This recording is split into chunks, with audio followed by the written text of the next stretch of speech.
verse imwe ngufi.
Ijambo ry'Imana Barome igice cya mbere umurongo wa 16.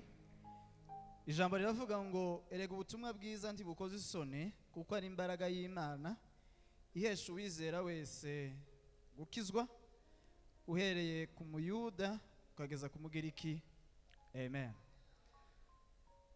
Turahimbaza Imana kuba hano muri iki kibanza. Izina ry'Imana rihabwa icubahiro. Dushimiye kubana namwe mwese aho dusanzwe tuziranye ndetse n'abashitsi muri rusange. Imana ibaheze umugisha. Tushimiye kandi n'ubutumire bw'itorero. Imana ibahezagire kandi ibaheze umugisha. Nishimiye kubana n'abantu batandukanye. Hariho umuvandimwe ndagije uvuye iwacu aguruka cyane bagukomera amashi papa. Karibu cyane muri iki gisagara. Iminsi yose uraha vugana n'abayumbe ubana nabo musengane. Imana igweze umugisha. Apollinaire, Imana igweze umugisha. Missionary utubwirije neza kandi Imana igweze umugisha mwinshi. Tuganira ijambo ry'Imana umwanya mutoya kugira ngo n'ibindi bikorwa nyine bibashe gukorwa. Turaganira ijambo ry'Imana rivuga ngo Pentecoste nk'igihe cyo gusarura. Pentecoste nk'igihe cyo gusarura. Muri iryo jambo ryacu dufite suteme yacu cyangwa se gatoya muri byo kavuga ngo impamvu zirindwi zituma tubwiriza ubutumwa bwiza. Impamvu zirindwi zituma twigisha ijambo ry'Imana. Impamvu zirindwi zituma tubwiriza ubutumwa bwiza cyangwa se gituma dusarura imitima iva mu kibaya cy'imbukiro kugira ngo yinjire mu kibaya cy'ubugingo buhoraho. Amen. Nkuko muvandimwe yabivuze, Pentecoste isanzwe ari mumwe mu minsi ikomeye abayuda bizihiza, imwe mu mafete, imwe mu minsi ikomeye abayuda bahora bizihiza. Iminsi ibiri ikomeye mu bayuda baza bizihiza muri ya yindi irindwi, hari umunsi ubanza witwa Pasika, ari wo uvuga kuva mu gihugu cy'ubunyage baja mu gihugu cy'amasezerano. Kuva mu gihugu cy'ubunyage berekeza mu gihugu cy'amasezerano. Kuva mu rupfu baja mu bugingo, kuva mu bibi baja mu byiza, kuva mu buretwa baja mu mudendezo babonera muri Kristo Yesu umwana w'Imana. N'umunsi ukomeye wahereye kera mu bayuda bava mu bintu bisanzwe mu buryo buri fizike, bava mu gihugu cy'uburetwa, bava mu bunyage baja mu gihugu cy'amasezerano, ariko nanone biza kuzura tubihuriramo natwe abanyamahanga batari abayuda ubwo Kristo yitangaga kugira ngo tuve mu rupfu hanyuma twakira ubugingo buhoraho bw'iteka ryose muri Kristo Yesu. Amen. Ejo bundi naheze ntekereza abo twaganiriye kuri Pasika aho narindi. Nabuze ntekereza impamvu Imana, Kristo umwana w'Imana atatsinze Satani akiri muzima mu buryo buri fizike, hanyuma akabaho ya myaka 33 n'igice akarinda ubupfa, yamara gufa urupfu akaba ari rwo runesha Satani. Kandi mu busanzwe niba hariho intege nke za muntu zibaho zirenze izindi ni urupfu. Kuvuga ngo umuntu wapfuye aba ari mu ciciro cya nyuma cy'intege ziwe. Umwana araruta umuntu wapfuye, umurwayi araruta umuntu wapfuye. Ukuvuga ngo dernière position de faiblesse umuntu ageramo ni ugupfa. Umuntu wapfuye ntuwo mutelefona, umuntu wapfuye ntacyo yo gutwerera, umuntu wapfuye nta nama yo guheza, umuntu wapfuye ntacyo wo musaba, kimwe nuko ntacyo yo gusaba. Uwo musengera, uto musengera, ti wo musura, ti yo gusura. Umuntu wapfuye abaraha ari mu ciciro cya nyuma cy'integenge. Imana rero, Kristo umwana w'Imana tiyashimye gutsinda Satani akiri muzima, yashimye kumutsindisha dernière position de faiblesse, yashimye kumutsindisha haleluya iciciro cya nyuma cy'integenge kugira ngo twebwe ubwo Yesu azazuka tuzabe dufite assurance ko nta ntambara iri hagati ya Yesu muzima, kuko nibera mutsinza ari indumbi tazarwana nawe ari muzima, yamutsindishije intege nke, imbaraga ntizizagwana nawe zaramutsinze iteka ryose. Amen. Hari ibintu gikomeye bakoze bamaze kumutiza yamva wa mugabo w'inshuti we mwibanga, kuko Imana izidutegurira inshuti. ku buryo nubwo hari abantu kanaka batagushigikira batagukunda bazabana bikubwira cyangwa babigaragaza mu bikorwa, Imana izibikora ku buryo ikubikira umuntu uzo gusapotinga abantu batekerezwaga cyangwa se basabwaga cyangwa nawe warebaga bagomba kugufasha batigeze bagufasha. Imana ikakuremera yandi maboko hirya amaso y'abantu bakabona uva mu bwiza ujya mu bundi, tankunga yabo yigeze iboneka. Uyu mugabo witwa Nikodemu wazanye bya biro 50 bya parfait by'ibihumura neza, ntago yari muri babandi 12, yari muri 120, yari muri 70, kandi yari muri babandi bose b'ibihumbi 20 bari barakurikiye Yesu kubera gushaka icyo kurya. Hanyuma icyo nenda kuvuga niki, bamaze kumutiza yava bamushizemo ngo abamushinguye bagize ubwoba kubera imirimo n'ibitangaza yari yarakoze. Ibyo yavuze n'ibyo yakoze byabateye impungenge ko nubwo yazitswe nubwo yashinguwe ashobora kuzazuka nkuko yabivuze. Bakora ibintu bitatu kubera ubwoba. Cyambere ngo bashaka abasirikare bizewe bagombaga kurinda imva ya Yesu kugira ngo Yesu ntakazuke. Abasirikare bizewe, apana abasirikare bari bafite kitona yiwabo, apana muri Kongo. Kitona yiwabo niho bari baratuye abasirikare bazi kurasa hasi blende ishaye, bazi kurasa mu mazi, bazi kurasa kunani infanteri, bazi no kurasa mu kirere. Barabatora ngo mube hano Yesu ntakazuke. Bamaze gutorikare nanone ubwoba bwakomeze bubataha, baravuga ngo nta kundi mureke duhome inomva tuyishireho ubushishi, tuyishireho kaburimbo, tuyihome kugira ngo bijibura igihe azazuka ari gukubita cya gikuta twahomye aya makaro, igihe azoyamerera. Niba abasirikare bazoba basinziriye bizibura bazaba bicuye, hanyuma bayishiraho. Batashe nanone basobagira ubwoba bugira gatatu, baravuga ati se iriya kaburimbo twashizeho iramunsi imenetse abasirikare basinziriye, ngo bigira inama yo gufata ibuye riremereye cyane naryo ngo bashira hejuru. Tunamena amakaro agakuraho rino buye, abasirikare nubwo bazoba batawanyitse wenda bagiye gushaka icyo kurya n'ibindi basinziriye bazaba bicuye bahita bamufata. Umunezero bijya bivuga ngo kare mu gitondo mu museso turi kumwe. Amen. Hallelujah. Imana yohereza umumarayika wayo cyumweru mu gitondo ko Yesu yashingwe nko mu masaha 10 zo kuwa gatanu, yirirwamo ico gice araramo, kuwa gatandatu byukiramo yirirwamo araramo. Cyumweru kare rero mu museso Imana ngo yohereza umumarayika wayo ngo avindagaza cyakibuye acigizayo. Kandi je umwuko zambwira ngo uyu mumarayika waje woherejwe n'Imana icyambere nta mushware yazanye kubera akazagiye gukora ngo aragishuya cyinshi. Icya kabiri nta mvune, ntaho bigeze bamumasa amaze kwigizaho ryabuye kubera imvune yo guterura ibuye, kandi ntaho yakomeretse, nta naho yariwe mu gituza kubera kwigizaho ibuye. Yaryigijeyo amakaro aribwiriza, ushishi burisatura, abasirikare babura umurasa.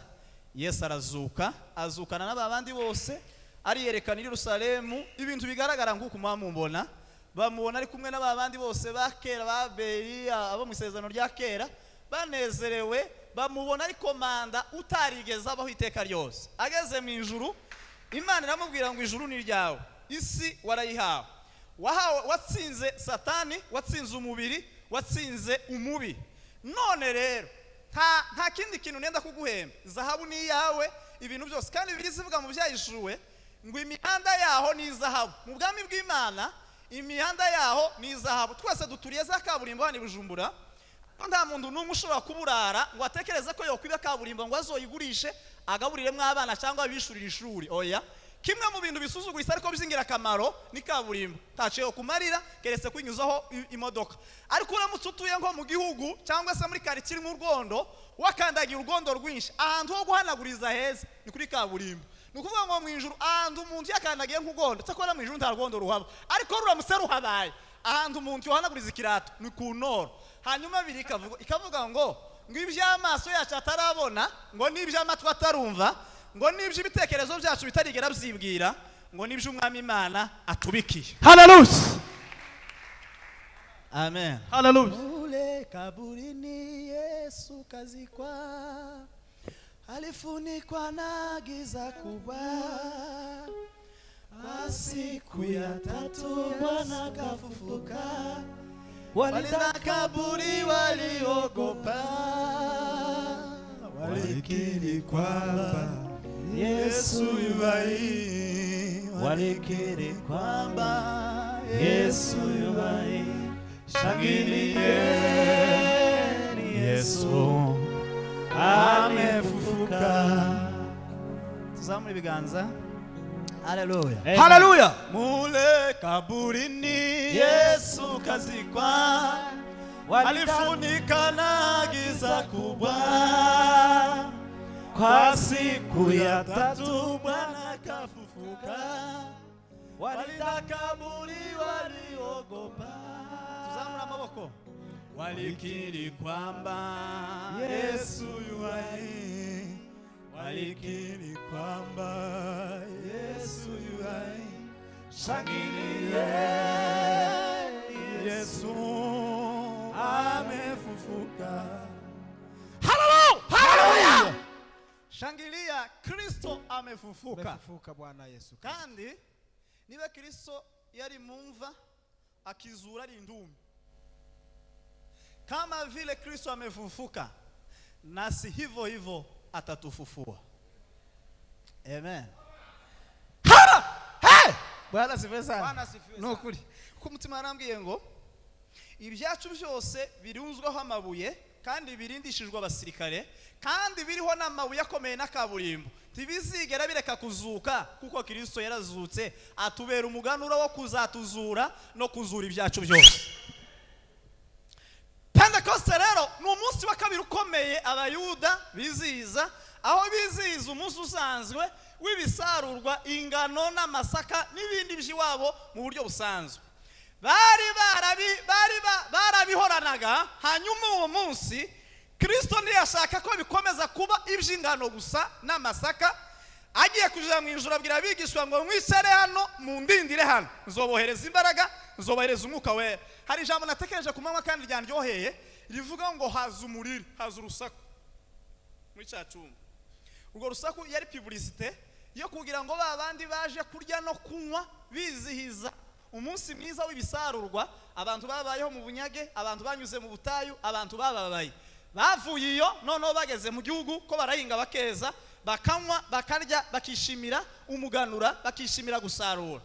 Bamaze kuza kandi muzi yuko igihe bavuye iriya bazanyemo iminyago, bazanyemo n'abacakara, bazanyemo n'ababandi bari basanzwe babahaza, babatwara iwabo. Hanyuma nukuvuga ngo uwo munsi bahuraga ari abantu benshi, baba abayuda n'abandi batari abayuda, baje gusangira nabo kwishimira ibyo bejeje. Imana ntabwo izihuza abantu ku busa. Yashimye ko abayuda hamwe n'abanyamahanga n'abakozi, kuvuga ngo ubundi uburyo bwiza bwo kwizihiza Pentecost ni ukuzana n'umukozi wo mu wawe. Ukazana n'abakozi bo mu wawe, ukazana abaza bakoropa, ukazana abaza bahinga n'abakuragirira inka, bose bari baje kugira ngo basangire banezeranwe. N'abandi bari batumiye n'abaturanyi benshi batazi n'imirimo ya Yesu. Hanyuma Imana nayo irabikora mu cyumba cyo hejuru kugira ngo mundindire. Kandi Imana iravuga ngo nzobihuriza umunsi umwe kugira ngo umunsi wo kurya no kunywa bishimira gusarura, nanje nzohereza umwuka wera, tibikaba biza kurya gusa no kunywa bishimira ingano basaruye, bizaba umunsi wo gusarura imitima nyinshi itarizera Kristo umwana w'Imana. Kuvuga ngo Pentecost ntabwo iziba mu kwezi kwa gatanu, iba giheke. Ibigiye cyose hari umuntu wabwirije akimira Kristo nk'umwami n'umukiza. Igihe cyose hari umuntu wasaruye, igihe cyose hari umuntu wafashije. Uzi ko hari umuntu ushobora guheza umwambaro agahita ahamya ko yahuye n'Imana vis-a-vis. Amen. Bwana Yesu asifiwe sana. Haleluya. Bwana asifiwe. Aravuga ngo uyu munsi musanzwe muzuyiza murya mushima munywa, ariko uyu munsi natwe ubwami bw'Imana turanywa tunezezwe nuko Petero yabwirije. Kandi hari ikintu zakinezeza mukecuru. Uzi ko muri babandi 120 Mariya nyina wa Yesu nawe yari abicayemo, umwuka wera nguze ikanisa ritangiye, tiyavuga ati Petero icara, ikanisa ni ry'umuhungu wanje n'ijuru ritangiye, umwuka wera waje hano n'umuhungu wanje, icara bafure ndazitahana nije ubwiriza. Hanyuma avuga ati Petero ubwiriza nta kibazo, izina ry'umuhungu wanje rihabwa icubahiro. Bitandukanye n'izubu cyane. Watangiye ikanisa bofu ni secretary, grand frère ni nani nizo zose bafre. Ifunguzo zikanisa n'ibiro zari zitakwa nyina wa pasiteri, ariko ico gihe tagisiko byagenze. Mule kaburini Yesu kazikwa, alifunikwa na giza kubwa, kwa siku ya tatu Bwana kafufuka.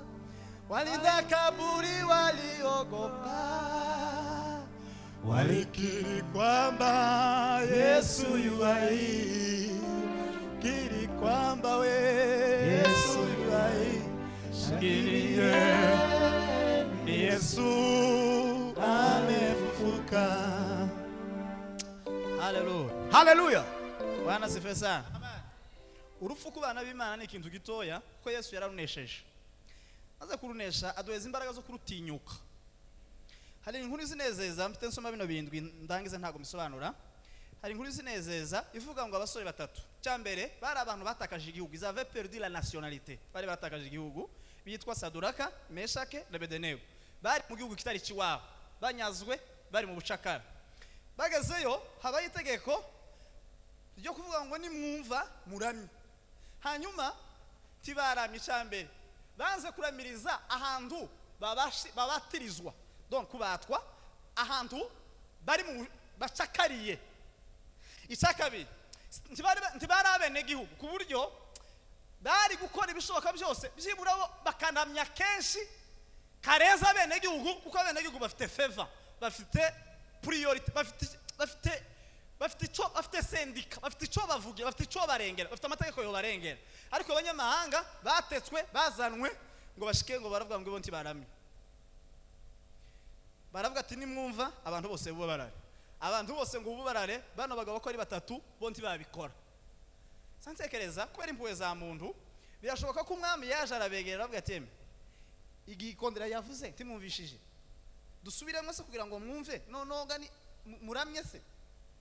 Ngo baravuga ati ico gishanyo wakoze mwami tituzokiramye, kandi naho Imana itogira gute ayo maboko yawe tuzofa tukiyiringiye. Ngo yumve ko bamashije, aravuga ati ntakundi muzane inkwi hanyuma mucane, naje muzane n'intebe ndi umwami hamwe n'ibisonga, twicare hafi y'umuriro turebe uburyo abantu bari bushi. Kugeza n'ubu hari abami batazi Imana, hari abantu batazi Uwiteka, baducaniye imiriro kandi kubw'impamvu z'Imana. Hanyuma bicaye hafi y'umuriro kugira ngo barebe uburyo ubukene buzotumara, kugira ngo barebe uburyo ibibazo bizotwica. Hanyuma ngo bicara hafi kugira ngo barebe uburyo bashe. Barabyitegereza babona umuriro ntuwawufata, bati se ko umuriro utawufata, aturarufa umuriro se uraruba anga gufatwa. Kandi wari wafashwe, icyari cyawumaze, icyari cyabuze ni imbaraga zitwika, ariko kugurumiraho warazamukaga, ariko imbaraga zitwika zigapfa. Imana izice mu izina rya Yesu. Amen. Haleluya, haleluya. Bwana sifiwe sana, Bwana sifiwe sana. Tuzamuri Imana turebe. Haleluya, haleluya. Hanyuma ngo bitegereza baravuga ati harya abantu ni bangaye twataye, bati ni batatu. Batoya babaye bane, kandi uyu wa kane icyambere ntasa natwe, icyakabiri ntasa nabo. Bati none ndakundi umuriro wananiranye, dukora inama yihute yo kubakuramo. Imana ihuza abantu bakora inama yo kugukura mu izina rya Yesu aho bagushize muri blacklist. Ngo bamavuga ati ntakundi tubakuremo. Bati none uyu widumbukijemo cyangwa aravamo batoya, turakuramo abacu twatayemo, uyu wishizemo icyambere titumukuramo kuko ntituzi yava, icyakabiri dufiteho tumushira kuko ntituzi yava. Ngo bamukuramo. Umutima warambwiye ngo iyo hari umuriro wacani w'abana b'Imana, mbere yuko abana b'Imana bawujamo, Imana izibanza ikawujamo. Kandi Imana tiziwuzimya ngo iwumenemo amazi ngo ikiguruguru gishire, iwumara imbaraga zitwisha, ariko ukakomeza ukagurumira ku buryo abatureba baba bategereje ko dupfa, ariko ntituzopfa, tuzorama dutekerereza abantu. Haleluya, Uwiteka. Ngo barangize baravuga ati ndakundi mubakuremo. Ngo babakuramo. Uzi ikintu kinejeje mama, Yesu bamusizemo. Uzi impamvu bamusizemo? Tibari bafite aho bamukuye, si bamushizemo, tibari bafite naho bamushira. kandi impamvu bamushizemo nuko Imana yari izi ko nyuma ya Saduraka na Meshake na Abedenego hazoza abantagawa na bamwebwe nabo bazacanirwa imiriro kugira ngo Yesu agumemo, hanyuma niba dutamo tuzosangemo Yesu.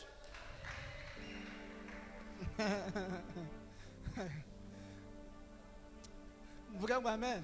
Haleluya. Muhumura imiriro yose yayicanirwa abana b'Imana. Umwana w'Imana yirimo azoyizinya yayimaze imbaraga. Abwakiri mumva yarazutse imva ye irarangaye. Abwakiri mumva yarazutse imva ye irarangaye. Imva ye irarangaye. Imva ye irarangaye. Hari umuntu wokwemera akazamura ikiganza ciwe tugaheza Imana icubahiro. Haleluya. Amen. Bwana sifiwe. Haleluya. Bwana sifiwe. Haleluya. Arige Yesu ngo yigeze gutinda kuza kumwira wiwe witwa Lazaro, kandi Lazaro yari umwe muri basaza baba bakobwa babiri niwe bari bafite wenyine. Uziko ari igihe umuntu azafusha Lazaro wiwe, Lazaro wanyu ni wa muntu mwari mutezeho imibereho yanyu yose agahita apfa. Kandi birivuga ngo yari umwira wa Yesu. Ubwira bwa Yesu na Lazaro tibwigeze bumushira muri urgence ngo yihutire kuza kumureba kumusura yarwaye kubera umurimo w'ivuga butumwa. Uko abantu bazadusakuriza bose uko batinza mu ivuga butumwa kutawuza kureba Lazaro ko yarwaye. Lazaro ntiyihutiwe. Nabwakiri mumva yarazutse imva ye irarangaye. Yesu ngo aratinda araremba bagati ko yaremze tiwoza basi kureba indembe. Yesu ngo arapfa, Lazaro ngo arapfa. Ngo amare gupfa iminsi ya morgue Bibiliya ntizivuga, ariko amatangazo byibura byo kwegeranya abantu kugira ngo bazoshingure nayo irahaba. Tibigeze bayivuga, zavuga iminsi ine gusa yo mumva. Kuvuga ngo gucikana kwiwe no hagati yo gushingura hari akandi ka espace katambutse kubaza akavuga, hanyuma baramushingura nyuma y'iminsi ine. Yesu ngo amabona arashitse. Hari umugabo umwe ndavuze wigeze kuribwiriza yavuga ngo Yesu amabona naze kubivuga kubera ari ya kamera yiwe ya muhungu. Mvuge bwa amen. Ngo Yesu arashitse. Araje amanyuma aravuga muri Yohana 11:24 bizavuga ngo bamubwiye ko Yesu ngo babwiye Yesu ko Lazaro ngo yacikanye, ngo Yesu yaravuze ngo ndanezerewe kubera ko ntari impari. Umva umunezero wa Yesu ngo anejejwe nuko Lazaro yapfuye rukakadara. Ni nk'umushinyaguzi bavuga se uranezerewe ko umwira wawe yapfuye tiba musuye yarwaye araremba bagutumaho arapfa ntibaje gushingura none unejejwe nuko. Ariko iyo usomye kugaza kuri za 58 bizavuga ngo ni impamvu Yesu yavuze ko yanezerewe ngo nuko yarazi ko ubushuti bwiwe hagati ya Yesu na Lazaro ngo buzoba impamvu yo kwizeza abantu benshi ngo bakamenya imbaraga z'Imana. Amen. Hari igihe Yesu atinda kuza kureba Grand Frère Cheho kubera iye mpamvu kugira ngo ubushuti bwawe nuremba cyane abantu bakavuga ko warugiye gupfa, Imana ni gutabara abatizera bazobatizwe bizere Yesu. Amen. Abwakiri yarazutse. Impamvu ya mbere ituma tuja mu ivuga butumwa kugira ngo dusoze. Impamvu ya mbere ituma twigeza ubutumwa bwiza dutaru icambere nuguhesha agaciro igikorwa cya Kristo umwana w'Imana. Impamvu ya mbere ituma tubwiriza ubutumwa bwiza nuguhesha agaciro umusaraba